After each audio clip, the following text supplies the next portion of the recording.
नमस्कार, मैं हूं शिवानी पांडे और आप देख रहे हैं 4 PM। बहुमत के दम पर ज्ञानेश कुमार को मुख्य चुनाव आयुक्त बनाने वाली भाजपा अब सुप्रीम कोर्ट में जवाब देने से भाग खड़ी हुई है। खबर है कि बंगाल चुनाव में हुई धांधली के बाद सुप्रीम कोर्ट भड़का है और कैसे मुख्य चुनाव आयुक्त ज्ञानेश कुमार की कुर्सी जाने की नौबत आ गई है। इस पर जानकारी देने के लिए प्रियंका जी मौजूद हैं। प्रियंका जी, क्या बहुमत के दम पर तानाशाही चलाने वाली सरकार अब ज्ञानेश कुमार की कुर्सी बचा पाएगी? ज्ञानेश कुमार तो छोड़िए, मोदी शाह अपना पूरा सिस्टम लगाकर खुद को बचा ले जाएं तो बड़ी बात होगी। मतलब सुप्रीम कोर्ट का आदेश पलटा तो पलटा, लेकिन जिस तरीके से संसद में विपक्ष के सांसदों को सस्पेंड करके मोदी सरकार ने संविधान की खुलेआम धज्जियां उड़ाई हैं, इस पर सुप्रीम कोर्ट जबरदस्त भड़का है। खबर देखिए, द हिंदू की खबर है। इसमें लिखा हुआ है कि सुप्रीम कोर्ट ने पूछा कि क्या मुख्य चुनाव आयुक्त चुनाव आयोग की नियुक्तियों से संबंधित कानून को लागू करने से पहले संसद में उचित बहस हुई थी।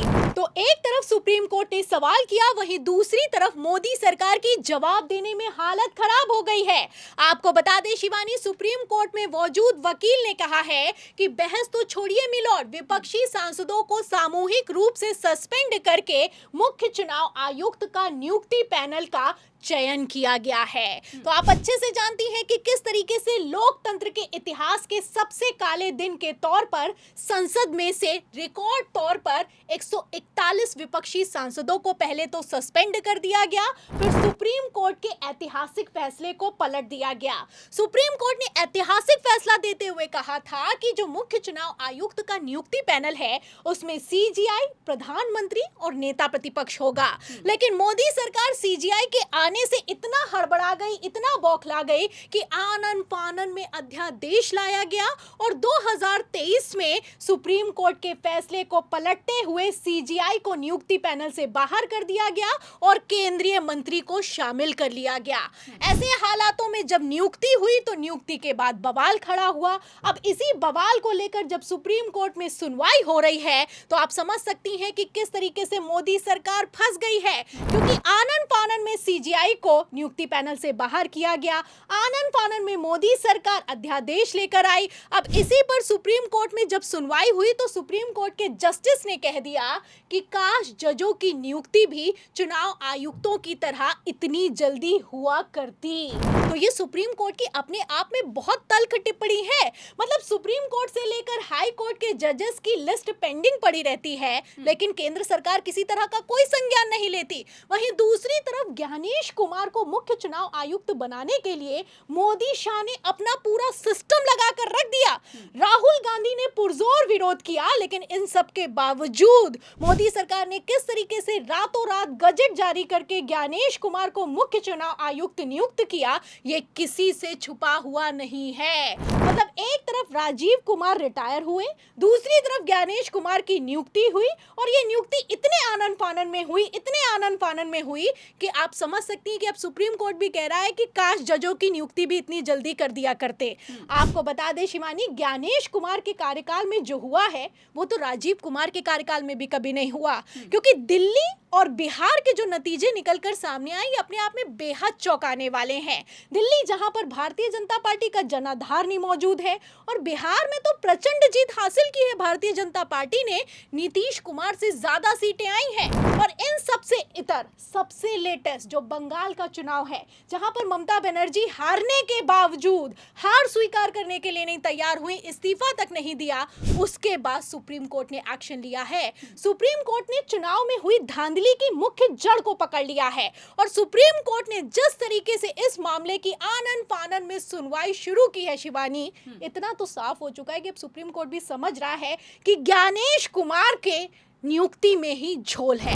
आपको बता दें कि जब ज्ञानेश कुमार की नियुक्ति पैनल को लेकर सुप्रीम कोर्ट में सुनवाई शुरू हुई तो मोदी सरकार ने याचिका लगाई कि अभी सुनवाई नहीं होनी चाहिए, लेकिन फिर भी सुप्रीम कोर्ट ने कहा कि यह मामला सबसे जरूरी है।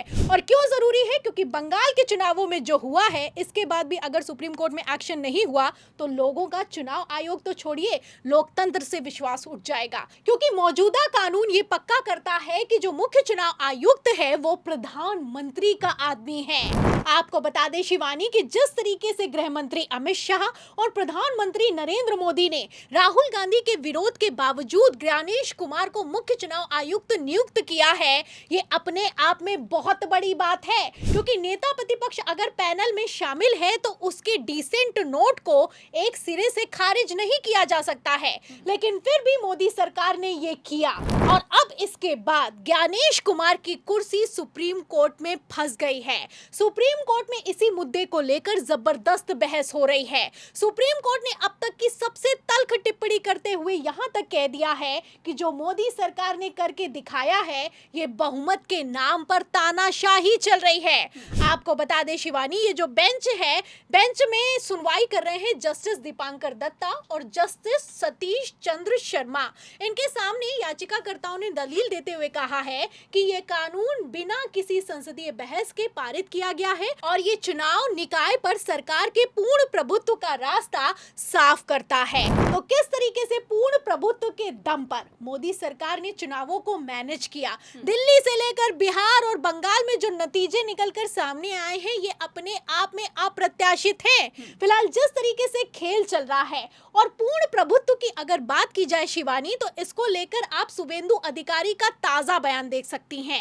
एक तरफ बंगाल में भारतीय जनता पार्टी को बहुमत मिला, वहीं दूसरी तरफ बीजेपी के नेता ने संविधान को या फिर यूं कहें पूरे देश को, लोकतंत्र को खुली चुनौती देते हुए कह दिया कि राहुल गांधी पहले खत्म हुए, फिर तेजस्वी यादव खत्म हो गए, अब ममता बनर्जी खत्म हो गई हैं और आगे आने वाले समय में अखिलेश यादव भी खत्म हो जाएंगे। तो इन लोगों का ये कॉन्फिडेंस बताता है कि किस तरीके से इन लोगों को खुद पर नहीं बल्कि चुनाव आयोग पर पूरा भरोसा है। पहले तो 400 पार तक के दावे कर दिए गए। आपको बता दें शिवानी, ये जो तमिलनाडु है, केरल है, इन छोटे छोटे राज्यों में विपक्ष की सरकारों को इसलिए जिता दिया जाता है ताकि संदेह ना पैदा हो जाए, ताकि पूरी तरीके से ये जो चुनाव है इसकी धांधली उजागर ना हो जाए। लेकिन अगर बड़े बड़े राज्यों की बात की जाए तो बंगाल हो, बिहार हो, दिल्ली, हरियाणा, महाराष्ट्र और अब आने वाले समय में उत्तर प्रदेश पर भारतीय जनता पार्टी की नजर है। कहा तो यहां तक जाता है कि अब जनादेश नहीं बल्कि ज्ञानादेश चलता है। और ज्ञानादेश किसके दम पर चलता है?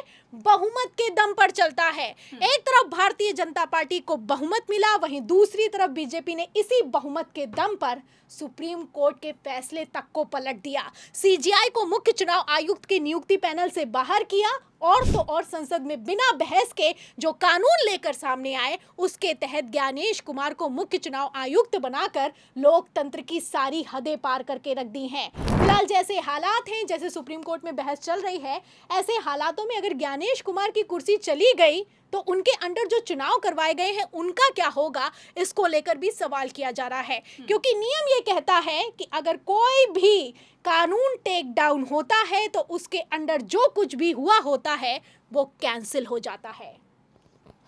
तो मुख्य चुनाव आयुक्त के नियुक्ति पैनल में सीजीआई के होने से मोदी सरकार को इतनी दिक्कत क्यों थी, और क्या अब बिना बहस के सुप्रीम कोर्ट का फैसला पलटना ज्ञानेश कुमार को भारी पड़ने वाला है? इस सवाल के जवाब पर आपको क्या लगता है, अपनी राय बताइएगा। वीडियो को लाइक और शेयर कीजिएगा, ज्वाइन कीजिएगा। देखते रहिए 4 PM। नमस्कार।